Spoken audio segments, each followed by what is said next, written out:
those cards in between could cook your goose on Card Sharks.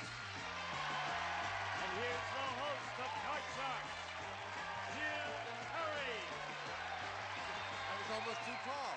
Thank you. Welcome to Card Sharks. Nice to have you here. What a nice group. You're very kind. Thank you, Gene. Thank you. Good opening poem sent in by Mrs. Marie Harris of East Stroudsburg, Pennsylvania, watching us on WBRE-TV, Channel 28. Thank you, Mrs. Harris. Now we're going to open up the board and get to the cards. Go ahead. Janice and Lois, if you will, start loading in the cards while we meet our card sharks. Bradley Witt, how you doing? Champion. Good to see you again. Thank you. And again, won't you tell us about yourself? Yes, I'm a native Californian residing in Orange County, home of the LA Rams. And I am into swimwear as a profession, women's swimwear, and it's kind of fun. And I'd like to say hi to Corey and Lisa. Hi. Hello, Corey and Lisa. Yeah, yes, right. It's now the Orange County Rams, right? That's right. Very proud of the Rams. You got to be proud of the way Bradley's doing here. He's won $11,700 in cash. That's not bad. Thank you.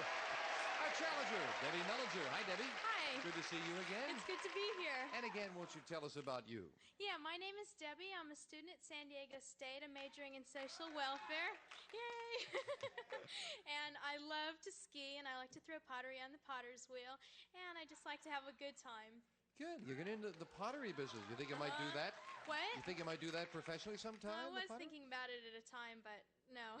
It could be interesting. It's fun as a hobby, but... Nice to have you both back, and you both cut the cards at the beginning of the match. We did. So we'll pick up where we left off. We played the best 2 games out of 3, and as we left off, Bradley, the champion, won game number 1, so we've set up for game 2, and we'll start that with a question to you, Debbie. Debbie, we asked 100 third-grade girls, do you expect to marry a millionaire when you grow up? How many third-grade girls do expect to marry a millionaire? Well, I was a teacher's assistant this last semester, and some of those third graders are a bit unrealistic. So I'm going to have to say about 30. 30 out of 100 say, yeah, they expect to marry a millionaire, Bradley. Well, I'll tell you, I don't know too many third-grade girls, but when I was in 3rd grade, I think most of the girls would have liked to marry a millionaire, so I'll think it'll be a little higher. That's how many expect to marry a millionaire? Yeah, I think okay. they'd expect it. If it's higher, you'll play your cards. If not, Debbie plays hers. The actual number of third-grade girls who expect to marry a millionaire is 65. That's higher. Somehow I don't think they're being too realistic, Janice. So that means Bradley gets a first look at the cards with a queen. We'll go lower. Playing it lower? Yes, an 8. We'll freeze. And we move over the freeze bar, protecting that position for Bradley. And question 2 goes to you, Bradley. Bradley, we surveyed 100 prison inmates. These are all men who are currently serving time in San Quentin State Prison. And we asked them, if you could escape from prison tonight, but you had to leave the United States and stay away forever, would you do it? How many prison inmates would escape from prison, even if it meant they could never return to the United States? I think if you get to San Quentin, you have to have done something pretty bad. And I think most of those guys would do almost anything to get out, because I would think most of them are in for life. So I think that would be a high number. I would say 79. 79 would take the escape and return for never coming back. Most of the people in there do not want to be there. That would be a horrible place to live. But I would still think it would be a tiny drop lower. Tiny drop lower. Tiny drop lower. Are you making coffee, Deb, or is that you say lower? 79 for Bradley, lower for Debbie. The actual number of prison inmates who would escape from prison, even if it meant they could never return to the United States, is 37. It's a lot lower. Debbie, interesting poll. And Debbie starts off this game with a king. Lower. Playing it lower. It is a 5. Higher. Risking it higher. Yes, a 10.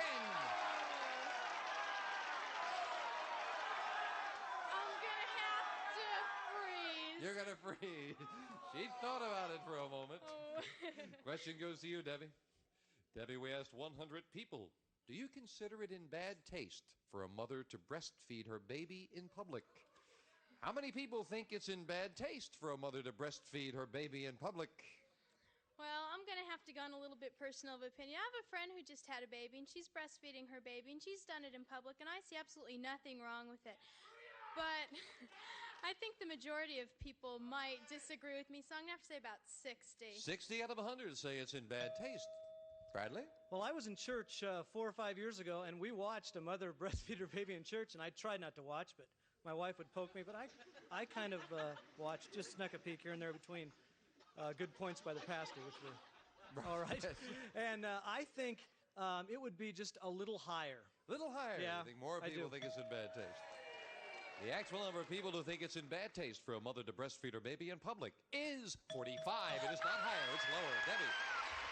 Less than half. Debbie, we left off with a 10. I want to change that. Winning the question, you have the right to change it. A 2 would be changed. Higher than a 2, a 4. If it's higher, Debbie wins the game. Yes, she does. So, each player with 1 game and $100.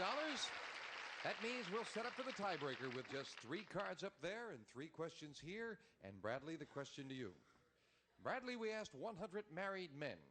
Now, we see it in the comic strips all the time, but has your wife ever actually threatened you with a rolling pin? How many men said their wife has threatened them with a rolling pin? Well, I'm married, and my wife doesn't use a rolling pin that much, so I've never been threatened with one. But I think there probably are a few men Hope she out there. doesn't chop wood, Bradley. How many have actually been threatened by a rolling pin? I would say that would be kind of low. I would say maybe 28. 28 out of 100. What do you think, Deb? I know if my husband threatened me with the rolling pin, I'd get him back with a baseball bat. I'm going to have to say it's a little bit You lower. say it's lower. A That's little something we lower. see in the comic strips all the time, but how often does it happen for real? The actual number of men whose wife has threatened them with a rolling pin is 14. It's lower. Debbie. Debbie starts off the tiebreaker with a 4. Higher, higher, higher, higher. Higher, higher. It is higher, a 9. I'm going to have to go lower. She's taking a chance on it, and she is the champion if it's lower. Yes! Good match. Bradley, we have to say goodbye. Thank you very much. Have a Fine great champion, time. leaving us Thank with you. $11,700. Thank you, Bradley. Bradley Witt. Debbie, come on down here. Congratulations. Debbie Mellinger's won the game, and she goes for the big money right after we take time out for this. Here we go. Back with our new champion, Debbie Mellinger. You cut the money card? I sure did. Are you ready to get at it? I sure am. Then let's get over there. Come on, Deb. Hop on up. Okay, you want a fine match. Now let's top it off with some good money cards. We're going to give you $200 of new money and 3 cards on the bottom line to bet as you will. Up to the second level, we add another $200 of betting money. 3 more cards. Minimum bet's $50 till you get to the top card, the big bet, where you must risk at least half the money. Good luck, and here's $200. Okay. Remember, you can change your base card on each level if you need to, Debbie. Thank you, Lois. We'll start her with 200 and a 4. All of it higher. Going to play that 4, and she's going to bet it all of it, that this card is higher than a 4. No. No. All right, you're not out of it, though. No. Remember the other 200? We're going to move up to 3. It's a good card, and we'll get you back in it with $200. All of it higher. Again, she's going with all of it. Higher. Now it's all or nothing for $400. Higher. Yes. 100 lower. You don't like the card, but you're going to bet 100 on it, huh? All right, I hope you're right. $100 lower. Yes, it's free. Double or nothing for $1,000. It is higher. Attaway, and we move up to 5. Debbie, do you want that 5? Change that. I want to change it. Big change. You've made a great comeback. Come on, for the big bet. Oh, another 5. Debbie, you must bet at least $500. You have 1,000 and a 5. 500 higher. All right, this will be $1,500 if this card is higher than a 5. No. Oh,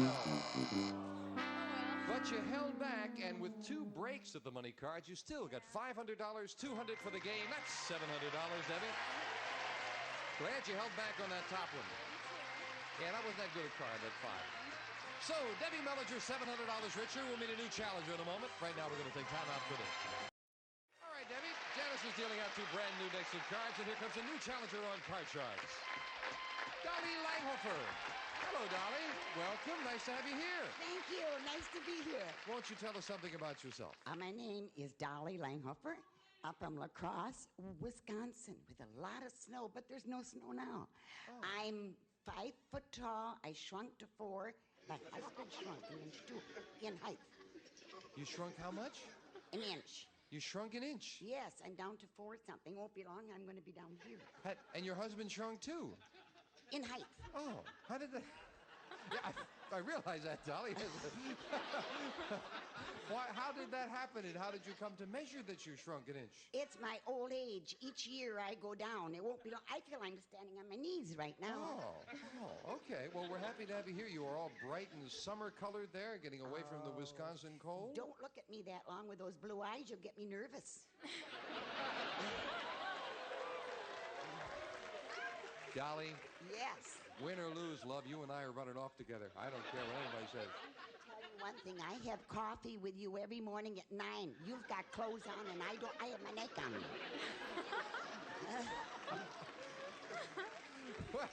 Well, I'm going to have to stop over then, Dolly. I'll tell you where I live. Okay. You don't mind, Deb. We're making a little shit out here. You can look at It's me an old with your Gaelic blue expression, eyes. friends. You wouldn't know that. All right. Dolly, nice to have you here with us. You're a lot of fun. I hope you both have fun. Now, you cut the cards? Yes, I did. Here we go. We'll start off the best 2 out of 3 with a question to Debbie. Debbie, we asked 100 marriage counselors. Generally speaking, if a married couple allow each other to have outside lovers... Oh, Dolly, remember what you and I were just talking about? Marriage counselors, generally speaking, if a married couple allow each other to have outside lovers, can they still have a successful marriage? How many marriage counselors said even if a couple allow each other to have outside lovers, they can still have a successful marriage?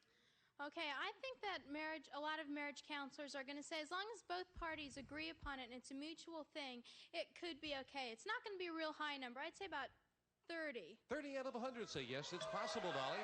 What do you think? Oh, no. I don't believe that. If my husband had an outside affair, he'd never have another one. There would be nothing above his shoulders. Boy, he would lose a lot more inches, right? I could continue, but oh, yes.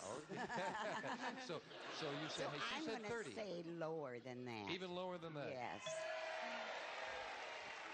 The actual number of marriage counselors who said a couple who have outside lovers can still have a successful marriage is 48. Almost half of them. I think Debbie probably hit it on the head when she said if both agree. So, Debbie, you start off with a king. Lower than a king, a 5. Higher. Risking it higher. It is a 7. And right away, the champion is halfway across the board. So, Dolly, better get going with this one.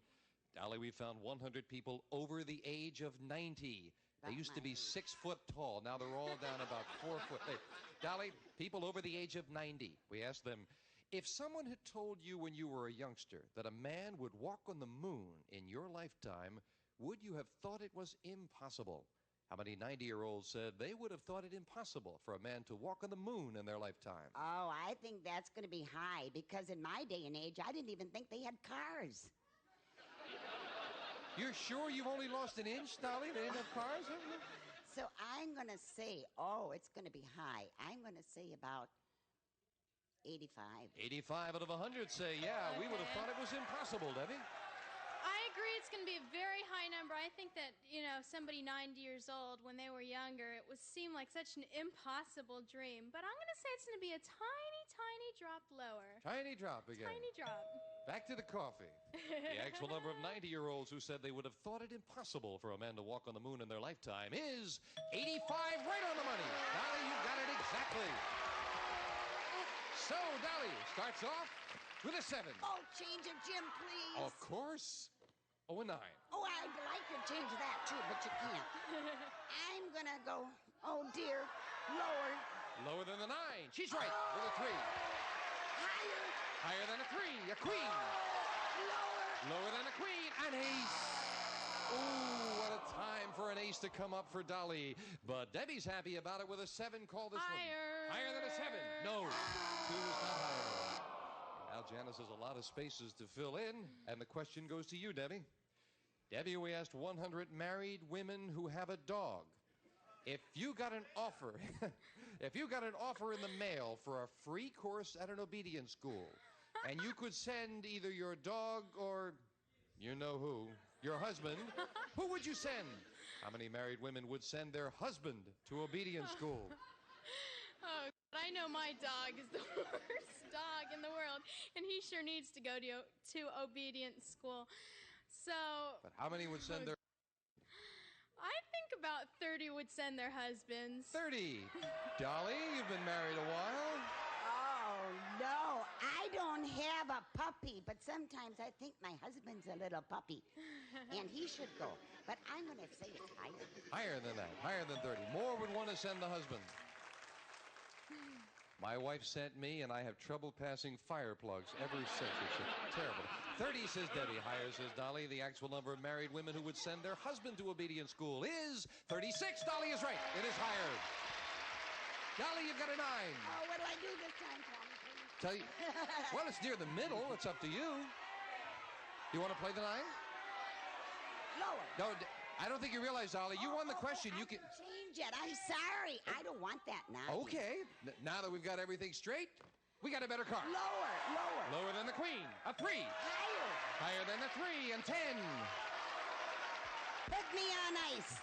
Put me on ice, says Dolly.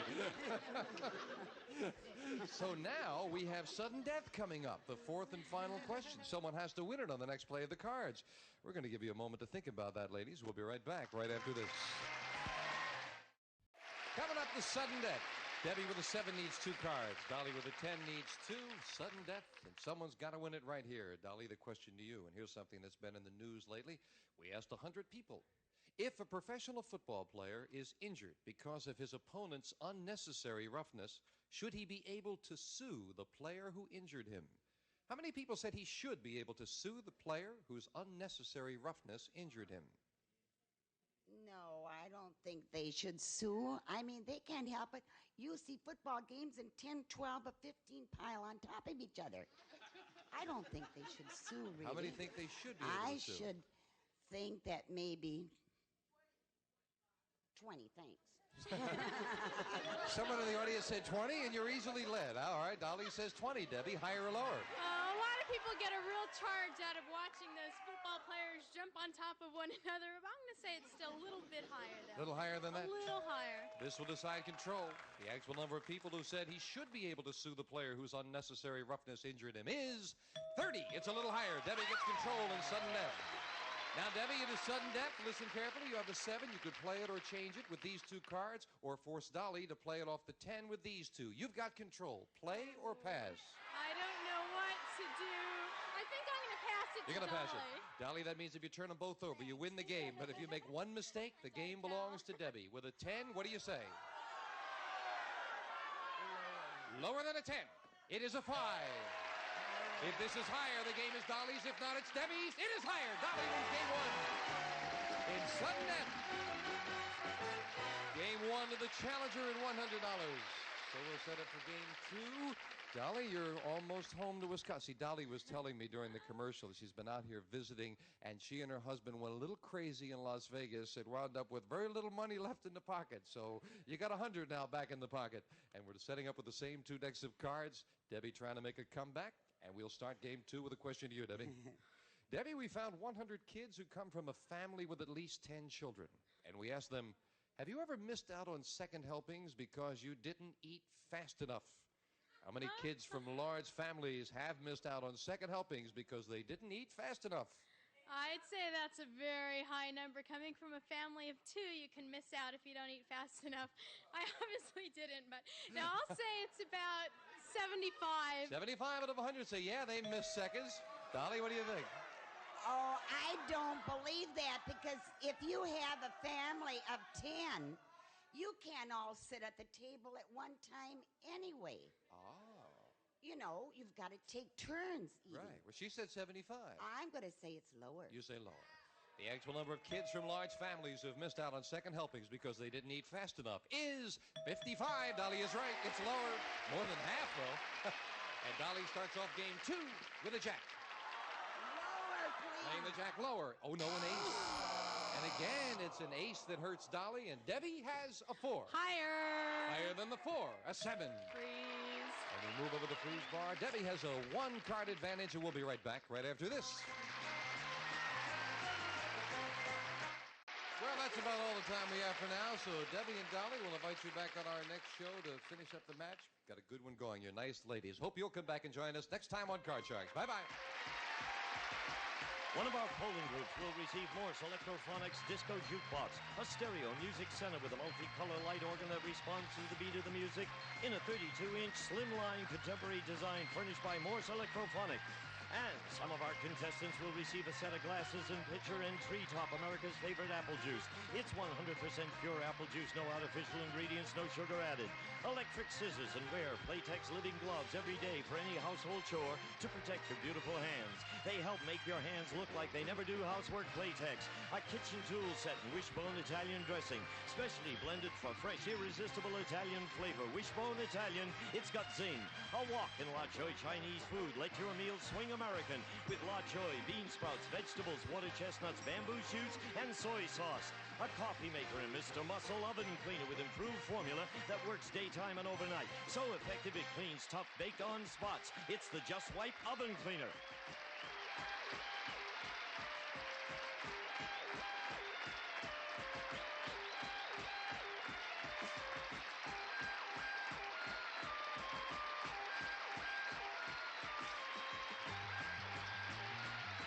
This is Gene Woods speaking for Card Sharks, a Mark Goodson-Bill Todman production.